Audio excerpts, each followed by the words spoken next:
நிர்மல்குமாரை பார்த்து இவர் என்ன சொல்றாரு, நீங்க சங்கி அமைச்சர் சொல்றாரு. அவர் என்ன சொல்றாரு, நீங்க கக்கூஸ் அமைச்சர்ங்கிறாரு. ஏயா இது சட்டசபையா? ஆதவர்ஜனா எதற்கெடுத்தாலும் எந்திரிச்சு பேசுறது. மின்சாரத்துறை அமைச்சர் கேட்கிற கேள்விக்கு இவர் பதில் சொல்றாரு. பொதுப்பணித்துறை இவருடைய இதுக்கு மட்டும் பதில் சொல்லாம அவருடைய அமைச்சர்களும் எந்திரிச்சு பதில் சொல்லக்கூடிய அமைச்சராக ஆதவர்ஜனா மாறிட்டார். ஆக முதலமைச்சர் விஜயா இல்ல ஆதவர்ஜனாவா தெரியல. எதற்கெல்லாம் விஜய் பதில் சொல்லணுமோ அதுக்கெல்லாம் விஜய் பதில் சொல்றது இல்ல. அது எல்லாத்துக்குமே ஆதவர்ஜனா பதில் சொல்றாரு. அதுவும் தப்பா பதில் சொல்றாரு. எல்லோருக்கும் கார்னு சொன்னாங்க இல்லையா? நான் கேட்குறேன், எதுக்கு கார் எவா அப்போ வீட்டு காசு கொடுக்குறீங்க? 1,05,000 ரூபாய் யாருக்கு? ஒவ்வொரு எம்எல்ஏக்கள் 1,05,000 ரூபாய் சம்பளம். அப்போ 5 வருஷத்துல அவன் எவ்வளவு சம்பாதிக்கிறான்? தேர்தலில் அப்போ மட்டும் ஒரு ஒன்றியம் விடாம, ஒரு வார்டு விடாம, ஒரு தெரு விடாம எப்படி நீங்க போறீங்க? அப்போ வாகனம் எத்தனை வாகனம் வருது உங்க பின்னாடி? வருதா இல்லையா?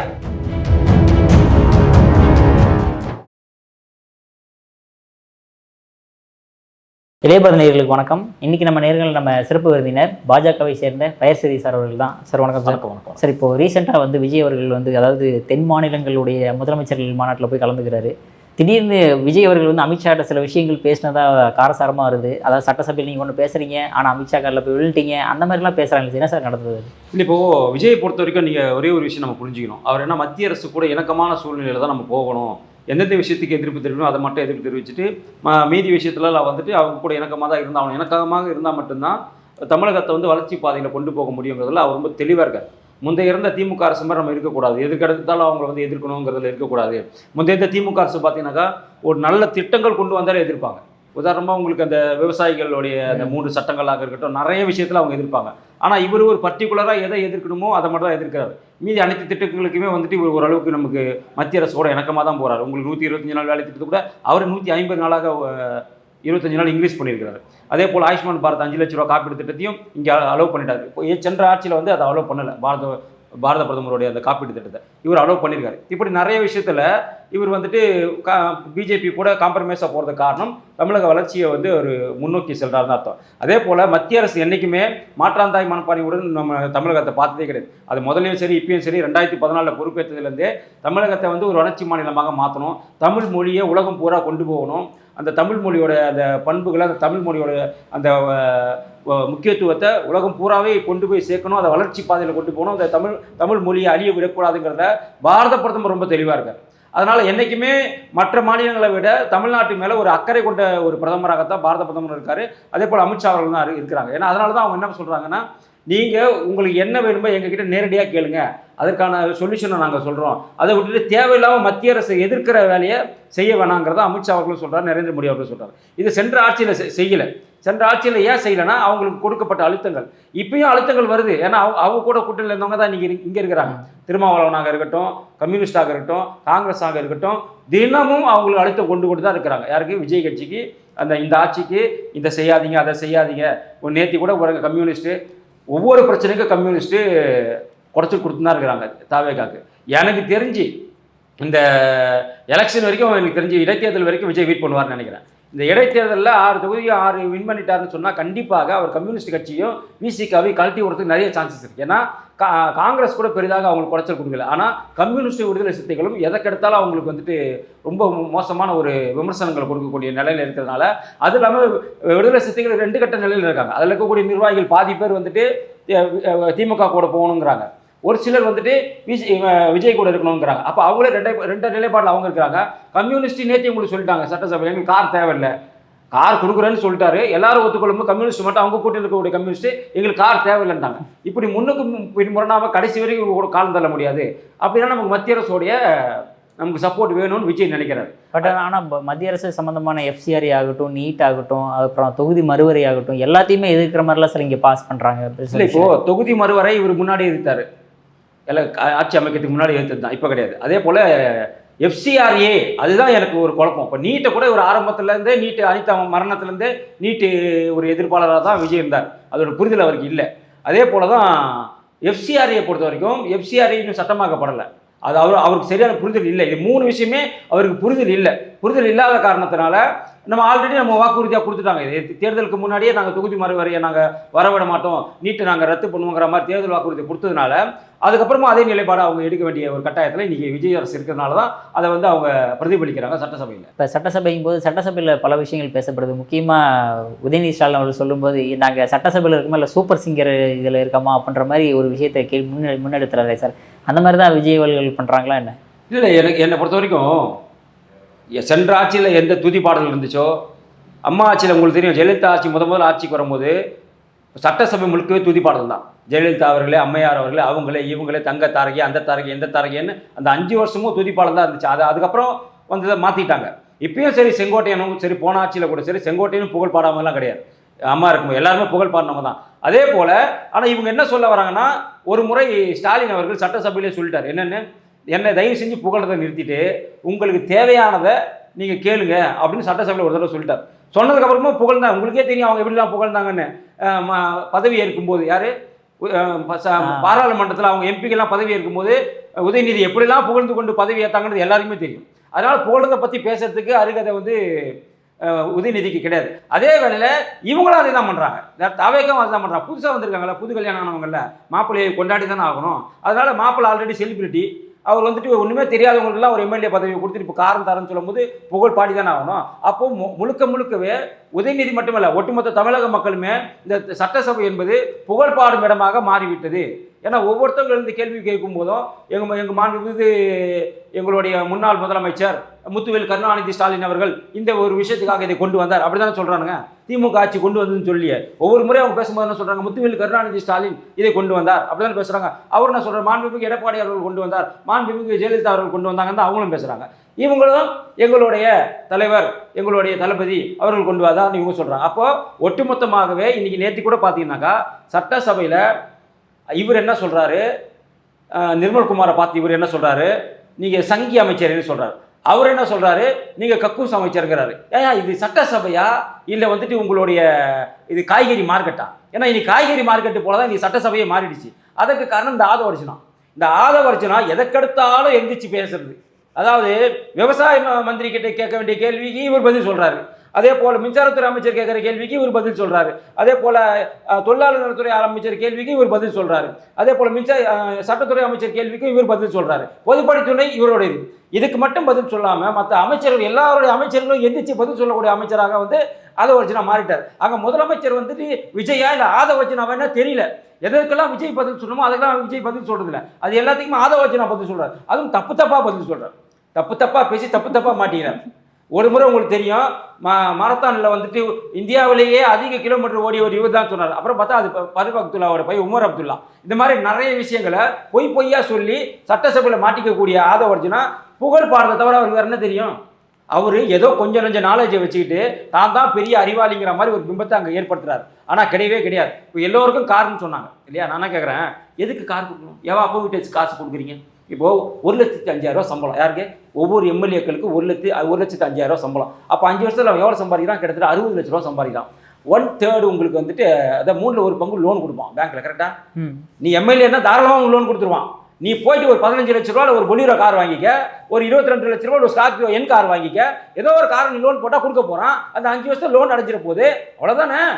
இவங்க சொல்லுவாங்க இல்லையா, ஊரா ஊட்டி நெய்யில் ஸ்வீட் செய்யாதுன்னு. அதே போல தான் மக்களோட வரி பணத்தில் நீ யார் அவங்களுக்கு கார் வாங்கி கொடுக்குறதுக்கு?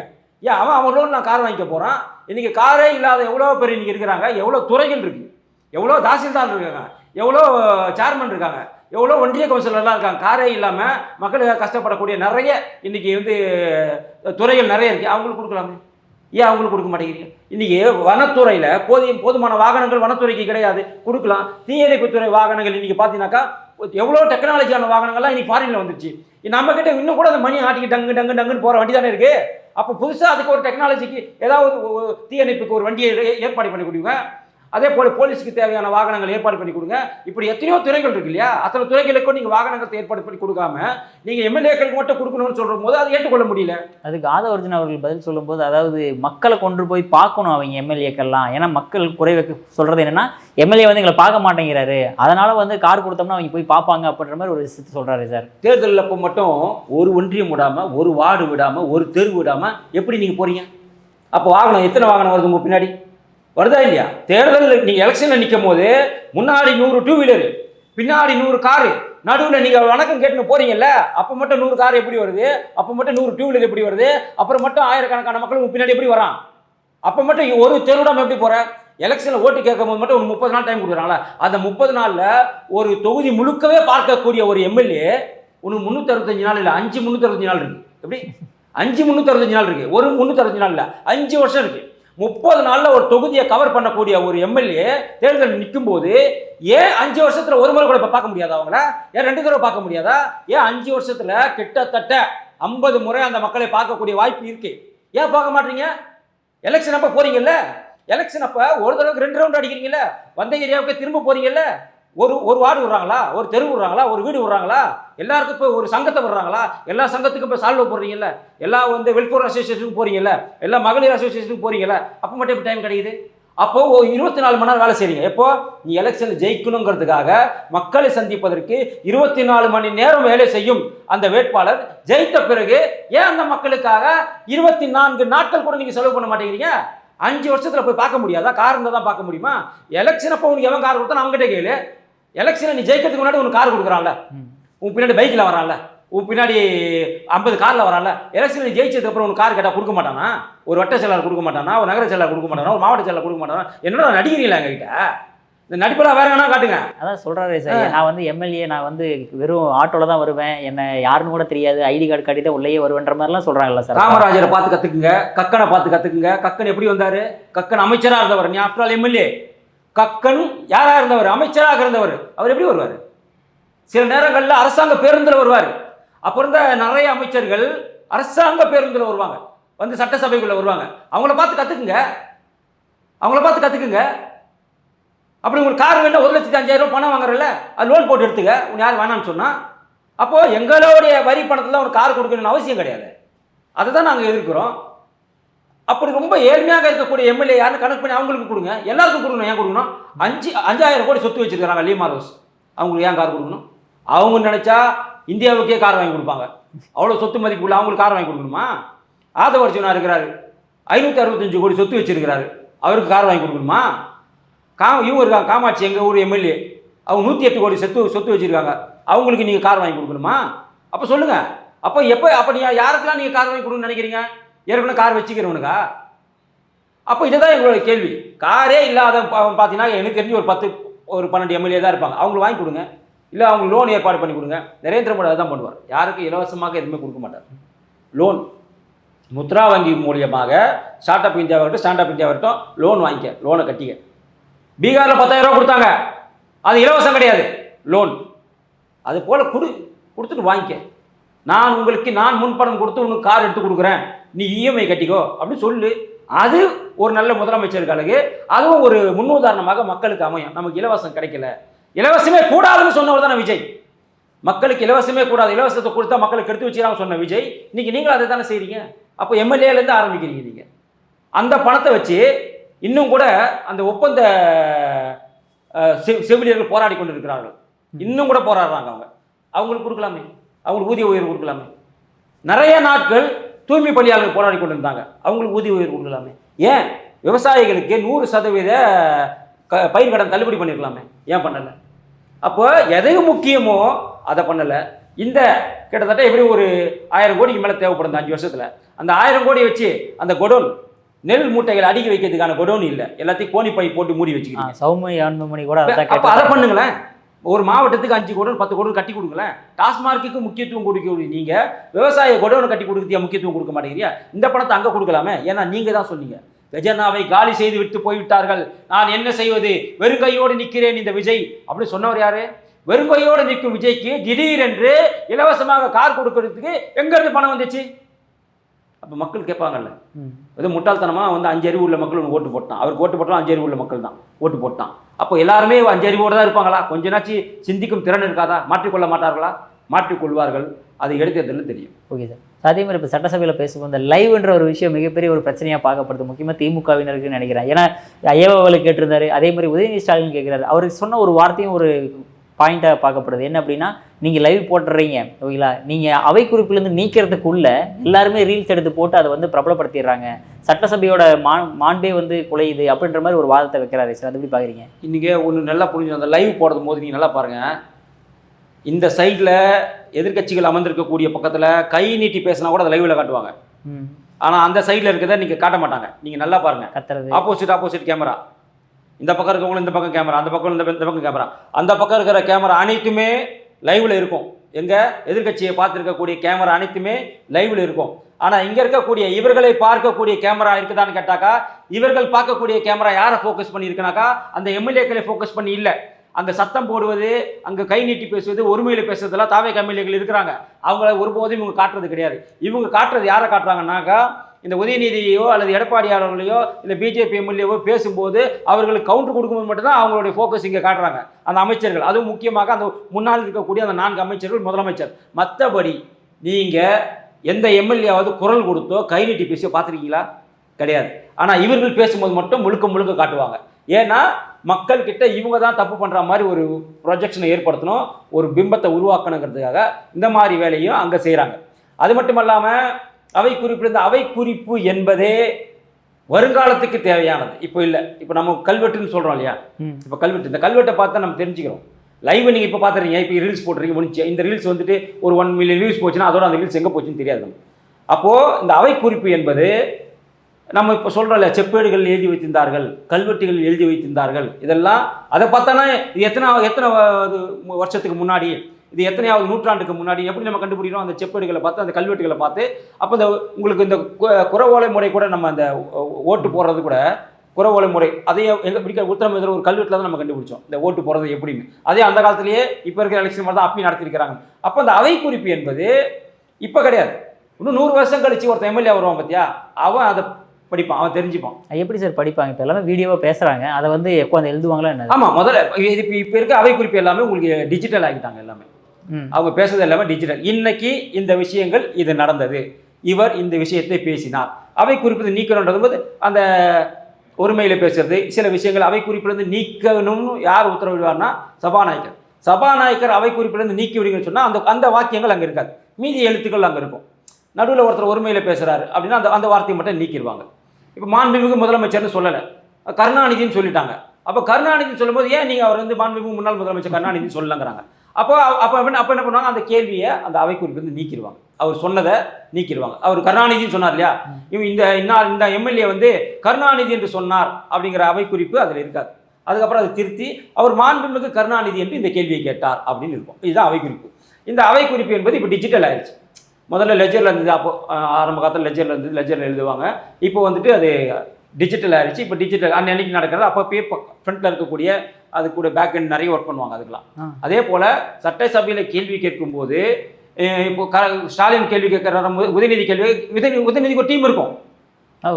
அதே போல் அமைச்சர்களுக்கு ஒரு டீம் இருக்கும். அவங்க உடனே எழுதி பேப்பரை கொடுப்பாங்க. நீங்கள் நல்லா லைவாக பாருங்கள். உதயநிதிங்க இருக்காருன்னா உதயநிதிக்கு ரைட் ஹேண்ட் சைடில் ஒரு டீம் உட்காந்துருக்கும், அது உதயநிதிக்கு உதவி செய்யக்கூடிய டீம். அதே போல் முதலமைச்சருக்கு பேக் சைடில் பார்த்தீங்கன்னா அவங்க ஒரு டீம் உட்காந்துருப்பாங்க, அவங்க அமைச்சருக்கு உதவி செய்யக்கூடிய டீம். இவங்க கேட்கக்கூடிய ஒவ்வொரு கேள்விகளுக்கு உடனடியாக அவர்கள் பதில் எழுதி இங்கே கொடுப்பாங்க. கவுண்டர், இந்த கவுண்டர் எப்படி கிடைக்குதுன்னா, இப்போ அந்த காலத்தில் பார்த்தீங்கன்னா அது மாதிரி எழுதி கொடுக்கறது கிடையாது. அப்போ போய் அந்த நாலேஜ் பிரகாரம் எம்ஜிஆர் பேசுவார், கருணாநிதி பேசுவார், ஜெயலலிதா பேசுவார். இப்போ அப்படி கிடையாது. இப்போது ஒரு ஹெல்ப்புக்குன்னு ஒரு ஆளை வச்சுக்கிறாங்க, அவங்க எழுதி கொடுக்குறாங்க, அந்த எழுதி கொடுத்ததை வச்சு இவங்க பேசுகிறாங்க. இப்படி தான் இன்றைக்கி நடக்குது. எங்கே நடக்குதுன்னா இங்கே இல்லைன்னா முன்கூட்டியே நாங்கள் என்னென்ன கேள்வி கேட்க போகிறோன்ற சபாநாயகர்கிட்ட எதிர்கட்சிகள் சொல்லிடுவாங்க, நாங்கள் இந்தந்த கேள்வி தான் கேட்க போகிறோம்னு. எந்தெந்த கேள்வியை கேட்க போகிறாங்கிறத அவங்ககிட்ட சொல்லுவாங்க, யார்கிட்ட? ஆளுங்கட்சிக்கிட்ட சொல்லிடுவாங்க.